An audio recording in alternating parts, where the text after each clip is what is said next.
आप सभी का पुनः स्वागत है आपके अपने चैनल टोटल फिजिक्स में। आज के इस लेक्चर में हम लोग डिस्कस करने जा रहे हैं बीएससी थर्ड सेमेस्टर के theory paper, physics theory paper, जिसका नाम है electromagnetic theory and modern optics. इसमें पार्ट ए है इलेक्ट्रोमैग्नेटिक थ्योरी। इस इलेक्ट्रोमैग्नेटिक थ्योरी पार्ट ए की इलेक्ट्रोमैग्नेटिक थ्योरी में हम लोग अगर तीसरे चैप्टर में जाते हैं, तीसरे फोर्थ चैप्टर में जाते हैं, तो इसमें हम लोग इलेक्ट्रोमैग्नेटिक थ्योरी को डिस्कस करते हैं डिफरेंट मीडिया में। हम लोग आज के इस लेक्चर में डिस्कस करेंगे energy density in conducting medium. Energy density in conducting medium, तो एनर्जी डेंसिटी को हम लोग लिखते हैं U से, और यह एनर्जी डेंसिटी सम होता है इलेक्ट्रोस्टैटिक एनर्जी डेंसिटी UE और मैग्नेटोस्टैटिक एनर्जी डेंसिटी UM का। यहां पर UE और UM को हम लोग फाइंड आउट करेंगे और देन फाइनल हम एनर्जी डेंसिटी निकाल लेंगे। अब UE को कैसे डिफाइन करेंगे, तो UE इक्वल टू होता है 1/2 इप्सिलॉन इंटू E स्क्वायर। हम लोग यहाँ पर वर्ड्स को नहीं देख रहे, तो डेरिवेशन को देख रहे हैं यहाँ पर। अब यहाँ पर E को बताने के लिए E को कैसे हम लोग लिखेंगे कंडक्टिंग मीडियम में, तो पहले हम लोग किसी भी मीडियम के लिए E के लिए इक्वेशन लिख लेते हैं और देन हम कंडक्टिंग मीडियम के लिए कंडीशन को अप्लाई कर देंगे। तो यह जो अभी आपको दिख रहा है इक्वेशन नंबर 3, यह 3 एक जनरल प्लेन वेव सॉल्यूशन है फील्ड वेक्टर E के लिए। अब हम अगर इसी को कंडक्टिंग मीडियम के लिए बनाना चाहते हैं, तो सबसे पहले चेंज करना पड़ेगा वेव वेक्टर K को, क्योंकि वेव वेक्टर K अथवा जिसको कि हम लोग प्रोपगेशन वेक्टर के नाम से भी जानते हैं, तो ये कंडक्टिंग मीडियम में यह एक कॉम्प्लेक्स क्वांटिटी होती है। तो इस कॉम्प्लेक्स क्वांटिटी को हम लोग अल्फा प्लस आई बीटा के फॉर्म में लिख लेते हैं और एक यूनिट वेक्टर एन कैप लगा देते हैं डायरेक्शन के लिए। तो के की डायरेक्शन क्या होती है, जिस डायरेक्शन में इलेक्ट्रोमैग्नेटिक एनर्जी प्रोपगेट करती है, तो उस डायरेक्शन को हम ईटा कैप से बता रहे हैं, और के को हम लोग एक complex quantity alpha plus i beta के टर्म में रिप्रेजेंट कर रहे हैं। तो यह हो गया हमारा 4 नंबर। अब हम इलेक्ट्रिक फील्ड वेक्टर E को हम लोग लिख सकते हैं वेव वेक्टर K के फॉर्म में, जो कि कंडक्टिंग मीडियम के लिए मैंने लिखा था। तो इसको लिखेंगे हम लोग alpha plus i beta eta cap dot r minus of omega T. अब इसी को और थोड़ा सा सिंप्लीफाइड कर लिया जाए तो हम लोग इसको लिख सकते हैं, यहाँ देखो वेक्टर नोटेशन को मैं यूज कर रहा हूँ, तो इसको आप लिख सकते हो minus beta n cap eta cap dot r and e के power i alpha eta cap dot r minus of omega t. This is 5th number.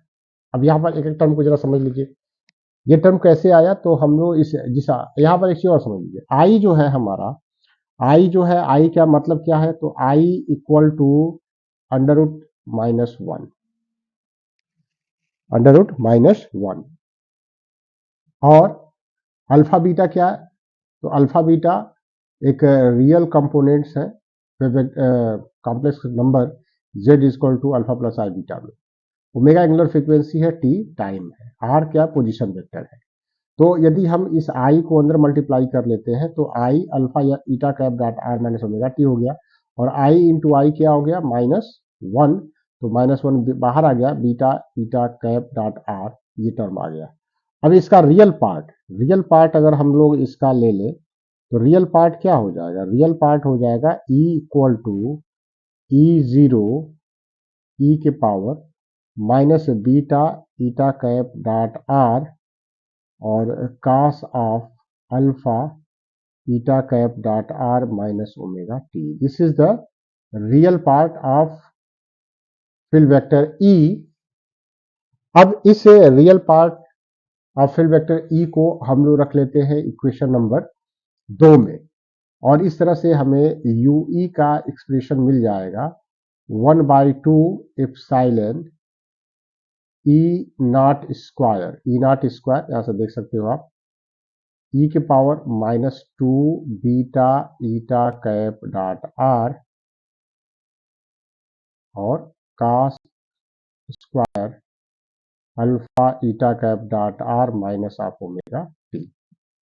तो यूई के लिए आपके पास एक्सप्रेशन हो चुका है half epsilon e naught square e के power minus 2 beta eta cap dot r cos square alpha eta cap dot r minus of omega t. या इसको हम लोग 7 नंबर बना लेते हैं। अब हम लोग कहें कि टाइम एवरेज क्या होगा, time average of 7, time average of 7 is what, तो this is written by 1/4 epsilon e naught square e के power minus 2 beta eta cap dot r. अब ये 1/4 कैसे हो गया, तो cos square alpha eta cap dot r minus omega t का average जो वैल्यू होगा वह 1/2 होगा। तो 1/2 हो गया, तो इस तरह से हमने 1/2 इसमें मल्टीप्लाई कर दिए 7 नंबर में, तो हमें टाइम एवरेज मिल गया। और इस तरह से कर सकते हैं टाइम एवरेज किसका है, ये टाइम एवरेज है इलेक्ट्रिक एनर्जी डेंसिटी का केवल। अब हम लोग को वर्कआउट करना है मैग्नेटोस्टैटिक एनर्जी डेंसिटी के लिए। तो मैग्नेटोस्टैटिक एनर्जी डेंसिटी कैसे निकालेंगे, the magnetostatic energy density, magnetostatic energy density UM को आप डिफाइन करोगे 1/2 म्यू एच स्क्वायर। ये हो गया हमारा 9 नंबर, हम लोग 9 से लिखाएगा। अब H की वैल्यू कैसे लिखोगे, तो H स्क्वायर को आप लिख सकते हो वेक्टर फॉर्म में H dot H, right. And also you know that K cross E, ये इक्वेशन कहां से आता है, तो एक्चुअली में हम जब मैक्सवेल थर्ड इक्वेशन को अलजेब्रिक फॉर्म में लिखते हैं तो ये इक्वेशन आता है। इसको भी हम किसी लेक्चर में आपको बता देंगे कैसे लिख सकते हैं। तो इसको हम लोग लिख सकते हैं K cross E upon mu omega. ये म्यू क्या है, परमिबिलिटी है, ओमेगा एंगुलर फ्रीक्वेंसी है। तो यह हो गया हमारे पास H की वैल्यू। अब इस H को हम लोग लिख सकते हैं, this imply that H square is written like K cross E। थोड़ा सा इसमें मैथमेटिकल आर्ट है एक तरह से, कैसे हम लिखें कि हमारा काम आसानी से बन जाए। तो अब इस H स्क्वायर, अब देखो लेफ्ट साइड में H स्क्वायर है केवल, और यहाँ वेक्टर फॉर्म में हम सब लेके चल रहे हैं, तो इसको हम लोग लिख सकते हैं H क्रॉस K। अब ये स्केलर ट्रिपल प्रोडक्ट का ये एक रूल है, और इसी के तहत हम लोगों ने ऐसे लिख लिया बाई म्यू ओमेगा। क्लियर। अभी देखो सब कुछ यहीं पर नहीं हुआ, अभी हमको इसमें बहुत अच्छे काम करना पड़ेगा। हम लोग को यह भी पता है कि K क्रॉस H की जो एक्सप्रेशन होता है वह होता है epsilon omega 1 plus i tau vector E। अब ये टाउ क्या है, टाउ को हम लोग लॉसलेस टेंजेंट के नाम से भी जानते हैं, लॉसलेस टेंजेंट के नाम से भी जानते हैं। और टाउ एक्चुअल में कंडक्शन करंट डेंसिटी और डिस्प्लेसमेंट करंट डेंसिटी का रेशियो होता है। तो टाउ की वैल्यू होती है सिग्मा अपान एप्सिलॉन ओमेगा। और यह इक्वेशन कैसे आया, इसको भी हम लोग एल्जेब्रिक फॉर्म में जब लिखते हैं फोर्थ इक्वेशन को, मैक्सवेल फोर्थ इक्वेशन को, तो इस प्रकार से इसको लिख सकते हैं। अब इस K क्रॉस H की वैल्यू हमारे पास हो चुकी है, यहाँ पर K cross H cross K है, तो H क्रॉस K है, यहाँ पर माइनस साइन होता है एक्चुअली में। तो this imply that H cross K कितना हो जाएगा, ये माइनस साइन हट जाएगा और 1 प्लस आई टाउ और वेक्टर E हो जाएगा। अब इस H क्रॉस K की ये वैल्यू को जो है हम लोग यहाँ पर सब्स्टिट्यूट कर देते हैं।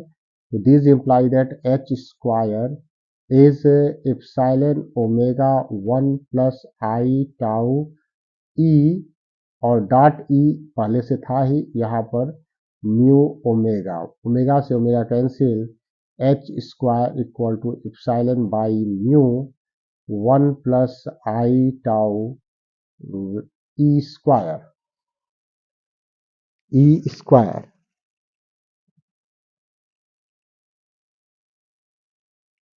और म्यू ओमेगा, राइट। तो एच स्क्वायर की वैल्यू हो गई। This imply that the magnetostatic energy density this is 1/2 mu. H square की वैल्यू हमारे पास यह हो गया 1 plus i tau E square. तो यूएम की वैल्यू क्या लिख सकते हो आप? म्यू से mu cancel, 1/2 epsilon 1 plus i tau E square. हम लोग को थोड़ा सा और आगे इसको बढ़ाना है, यूएम को लिख सकते हो 1 plus i tau 1/2 epsilon E square. अभी आप अगर रिकॉल करें तो आपको यह पता है कि यूई की वैल्यू जो होती है या एक्सप्रेशन जो होता है वह होता है half epsilon E square. This imply that magnetostatic energy density is nothing but 1 plus i tau times of electrostatic energy density. Clear? अब यहां से आप क्या बता सकते हो कि the time average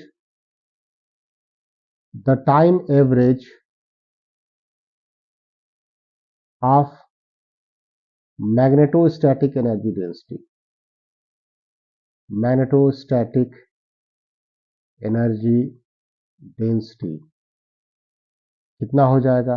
UM। This is nothing but root over, हम लोग इसका मैग्नीट्यूड ले लेते हैं UE। अब ऐसा आप जानते हो कि the time average of electrostatic energy density is nothing but -2 beta eta cap dot r. ऐसा आप पढ़े हो अभी, राइट। तो इसको रख सकते हैं यहाँ पर यूएम को दिखाने के लिए। तो यूएम क्या हो जाएगा? Time average of magnetostatic energy density कितना हो जाएगा?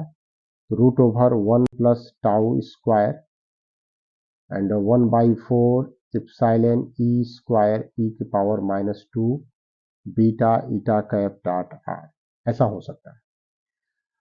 अब द टोटल एनर्जी डेंसिटी, जो कि इक्वेशन 1 में लिखा गया था, टोटल एनर्जी डेंसिटी, इसको हम लोग इक्वेशन 1 में लिखे थे। तो U equal to UE plus UM।